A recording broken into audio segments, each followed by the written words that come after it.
Bom, pessoal, dando continuidade, né, a esse assunto sobre depressão, que é um assunto importantíssimo, fazia tempo que eu queria entrar nesse assunto. Agradecer a menção do Mário Filósofo, que mencionou hoje no vídeo dele, e vou colocar na descrição também os vídeos dele que me motivaram também, estimularam a falar sobre depressão, né, os vídeos dele sobre autoconhecimento, que não vou ficar repetindo o que já assisti, né, falei no último vídeo, vou deixar aqui no link, né, embaixo. Vejam esse último vídeo que eu falei sobre depressão e sobre a causa da depressão e sobre como curar a depressão através do autoconhecimento, né? Que a depressão é para a gente parar e para pensar na vida e rever as nossas prioridades, os nossos objetivos, né? E, enfim, assistam esse outro vídeo. E aqui eu vou falar mais particularmente no meu caso, né? Como que eu consegui superar a depressão. Quando eu tive depressão foi muito bom para eu mergulhar no autoconhecimento, né? E falando mais particularmente no caso que eu tive, desde criança eu tinha assim, um instinto meio revolucionário, né?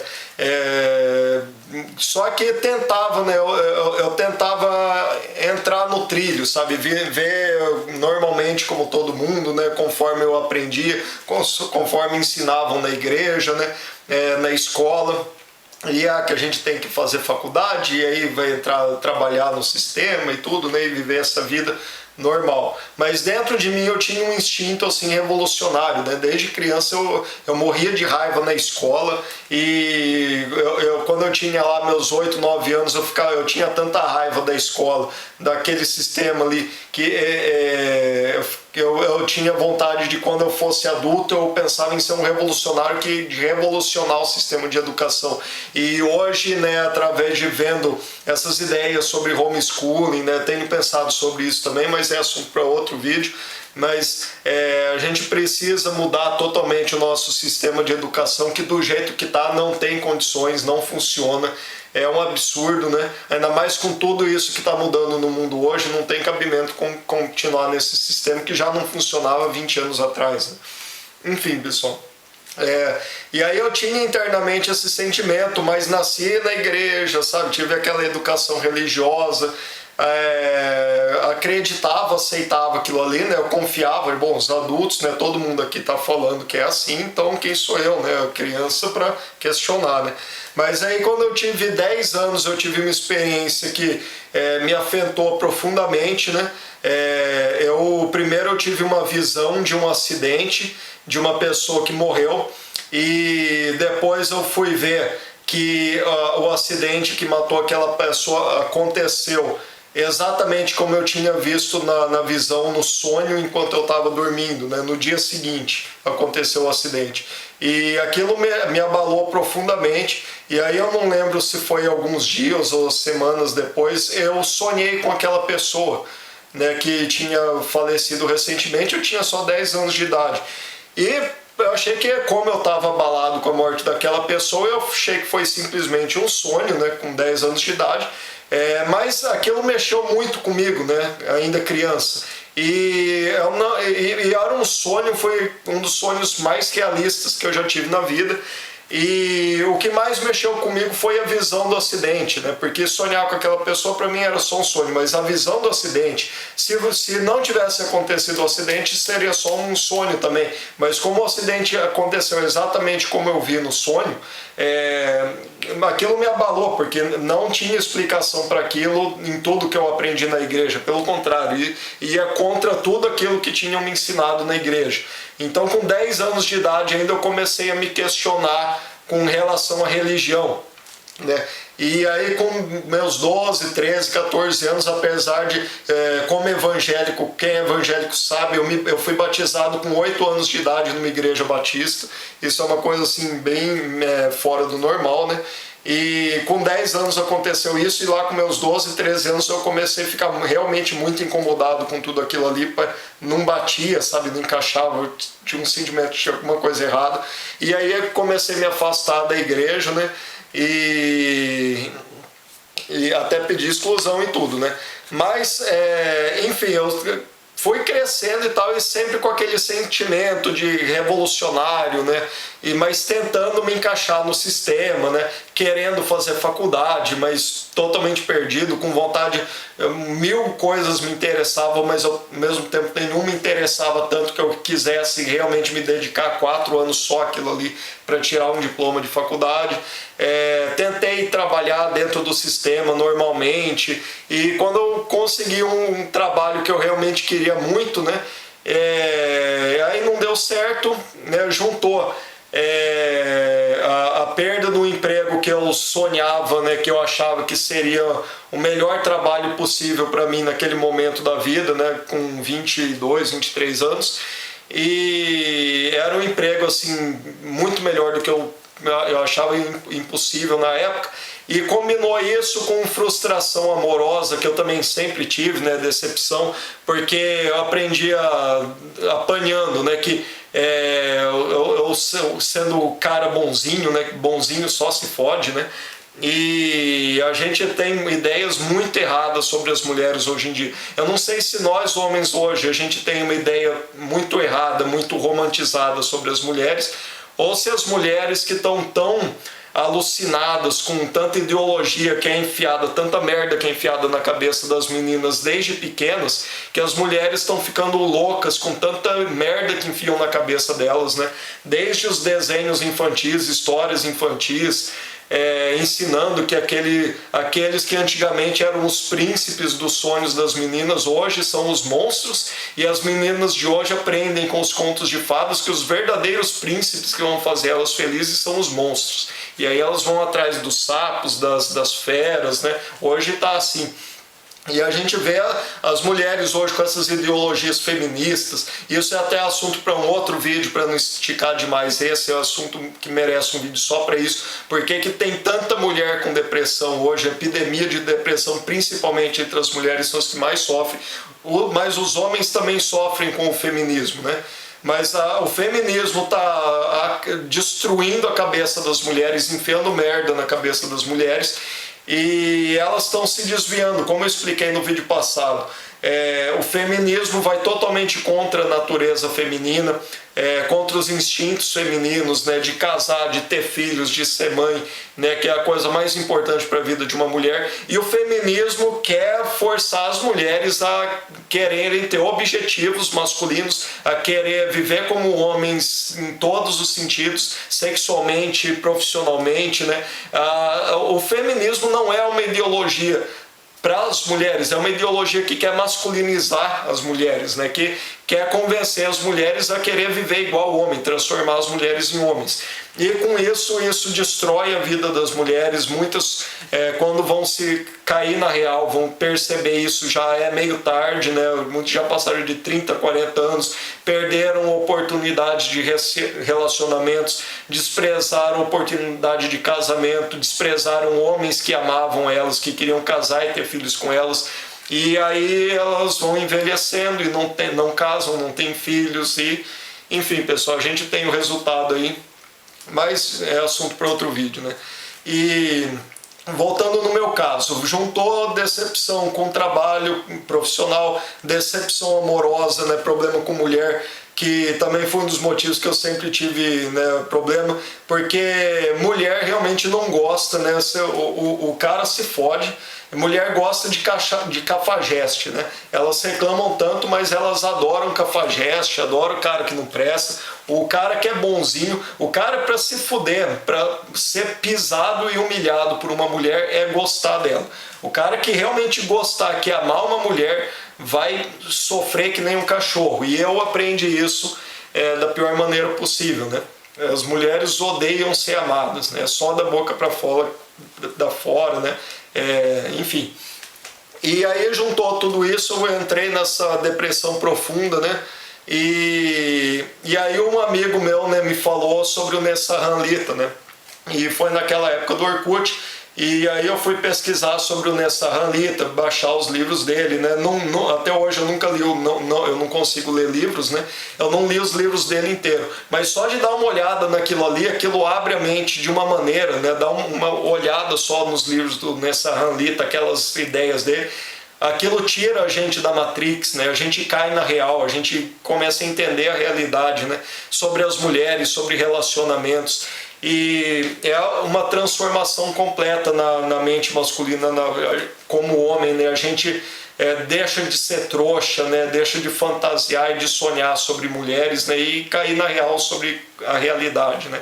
E aí eu conheci a Real quando ela ainda estava nascendo ali, né, nos grupos do Orkut. Aí teve eu não cheguei a ter contato com o Nessahan Alita, eu acho que ele já não estava mais no Orkut e até hoje ele sumiu. E é um cara que faz muita falta, porque isso também é assunto para outro vídeo, mas Nessahan Alita, nessa guerra cultural que a gente está vivendo hoje, é um cara que faz muita falta, porque muito que a gente está passando hoje dessa reação cultural. Para quem não conhece o Nessahan Alita, o Nessahan Alita é tão importante quanto o Olavo de Carvalho, porque o Nessahan Alita foi que deu origem a essa guerra cultural, a essa militância, porque é uma coisa que mexe com a gente muito mais pessoalmente. O Olavo de Carvalho ajudou muito a compreender a situação, o golpe comunista, a esquerda, tudo isso. Mas a militância que nasceu na internet era a militância da Real, né? E quando a Real conheceu o Olavo de Carvalho, aí foi quando a gente teve essa detonação da guerra cultural, dessa reação que a gente tem hoje. E a Real estava ali, né, surgindo nessa coisa de homens frustrados com relacionamentos, com problemas com mulheres, e aí começou a dividir, teve as divisões, né, enfim. E aí eu conhecendo a Real e conhecendo essa história sobre as mulheres e tudo, me ajudou muito a superar aquela frustração amorosa com relação a mulheres e tudo, né? A compreensão. E aí também me ajudou muito uma terapia energética, toque terapêutico. Aí eu sou um cara cético, quem me vê na internet falando de Illuminatis, de reptilianos e tal, de energia, dessas coisas, acho que eu acredito em tudo. Mas até eu começar a acreditar nessas coisas, não foi só lendo na internet. Energia, por exemplo, eu com formação evangélica, até eu aceitar e começar a acreditar em reencarnação, foi quase 30 anos. Até eu entender essa história de energia, eu comecei a acreditar e entender, compreender esse negócio de energia, porque eu senti na pele, né? Trabalhando com pessoas e tal, percebendo que eu tinha esse problema com relação à energia, porque eu estava em depressão na época, e aí eu experimentei essas terapias energéticas e percebi fisicamente a energia é uma coisa, né, com uma força incrível, né? E aí não tinha como eu não acreditar mais naquilo, aí eu comecei a pesquisar e estudar o assunto, né? Teve uma mulher que me explicou muita coisa também, até ali eu não levava nada disso a sério. E é muita coisa, daí vem muita coisa que eu falo hoje nos vídeos, no blog, nos textos, né? E enfim, pessoal, eu até me perdi um pouco já, deixa eu voltar aqui. Enfim, pessoal, um comentário importante também, né? O que me ajudou a sair da depressão foi essa terapia energética. Eu também cheguei a tomar remédio antidepressivo, né? Teve a receita lá, mas eu comecei a tomei só por um mês, que foi a caixa que eu peguei. Mas comecei a ter reação, né? Vi que aquilo não prestava, né? Tomava antes de dormir, aquilo dava taquicardia. Eu vi que aquilo não prestava e já parei logo, né? Inclusive eu percebi que aquilo, eu não estava mais me sentindo mal, né? Deprimido como estava antes. Comecei a tomar o remédio, mas eu vi que aquilo não estava resolvendo o meu problema. Aquilo só estava me anestesiando emocionalmente, espiritualmente. E hoje eu vi que aquilo não prestava, parei de tomar o remédio, só tomei um mês, mas hoje eu vejo também falar que tem muita gente que toma remédio antidepressivo e tem um efeito colateral de ficar meio psicopata. Tem muita gente que toma remédio antidepressivo e comete crimes terríveis aí, porque aquilo anestesia a pessoa emocionalmente, né? Quebra a empatia dela por outras pessoas, ou seja, ela artificialmente transforma a pessoa que toma o antidepressivo num psicopata artificial. E é o que está acontecendo com muitas mulheres, é o comportamento de muitas mulheres que têm sucesso do ponto de vista feminista, né, diretoras, executivas de empresas, de multinacionais, mas pessoal, eu ponho a mão no fogo, eu duvido encontrar uma mulher dessas que tem sucesso na carreira do ponto de vista feminista, que não vive à base de remédio antidepressivo, dessas diretoras e tudo. É por isso que elas têm comportamentos tão absurdos, tão bizarros. Eu desconfio, inclusive, a Dilma Rousseff, ela deve tomar muito antidepressivo também, por isso a gente tem umas histórias bizarras sobre ela, de comportamento meio psicótico, né, psicopata dela, né? É uma história dela maltratar até empregada lá, enfim, né, circula essa história por aí. Enfim, pessoal, acho que o vídeo já alongou demais, mas ainda felizmente menos do que o último, né? E enfim, isso aí, pessoal, acho que consegui falar sobre tudo, né? Foi nessa época de autoconhecimento. Vou gravar outro vídeo, né, outra hora, para falar sobre isso, de como a Real foi importante, né? Hoje a Real praticamente se dissipou nessa guerra cultural, mas toda essa guerra cultural que a gente tem na internet hoje veio da Real, veio do Nessahan Alita, né? Foi onde nasceu essa militância para combater. Da gente ver que tantos homens em depressão por frustrações com mulheres, por problemas com mulheres, e também mulheres com frustrações por terem acreditado e caído nas mentiras do feminismo. E aí tudo isso causa depressão, tanto em homens quanto em mulheres, né? E aí foi quando eu, pesquisando sobre essa história de relacionamentos, eu entrei no assunto do feminismo, né? Tem no meu, se vocês verem isso, está lá no meu blog até hoje. E aí, entrando na questão do feminismo, aquilo ficou claro que era uma estratégia de guerra, né? Eu comecei a desconfiar disso antes mesmo de ouvir falar sobre marxismo cultural, antes de conhecer o Olavo de Carvalho, eu já desconfiava comecei a desconfiar que fosse uma estratégia de guerra.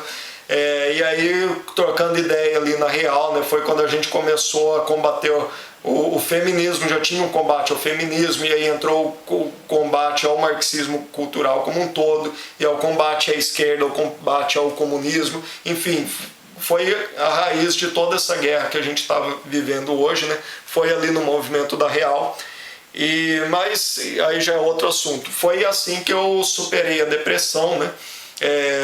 Entrando em depressão, né, mergulhei no autoconhecimento e superei a depressão, compreendendo o que tinha me derrubado, a questão dos relacionamentos.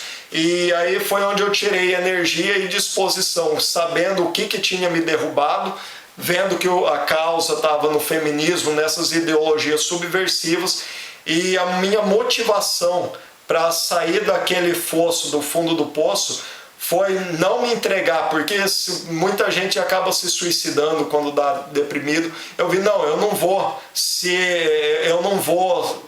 dar vitória para eles, eu não vou ser derrotado, eu vou lutar, eu vou reagir e vou me vingar dos filhos da puta, dos desgraçados subversivos que estão destruindo a nossa sociedade, estão destruindo a nossa civilização com essas conspirações. Aí é onde eu comecei a estudar e aprofundar e entender tudo isso que está acontecendo no mundo hoje, até compreender o que está por trás do feminismo, do marxismo cultural, do comunismo e Illuminati e tudo isso.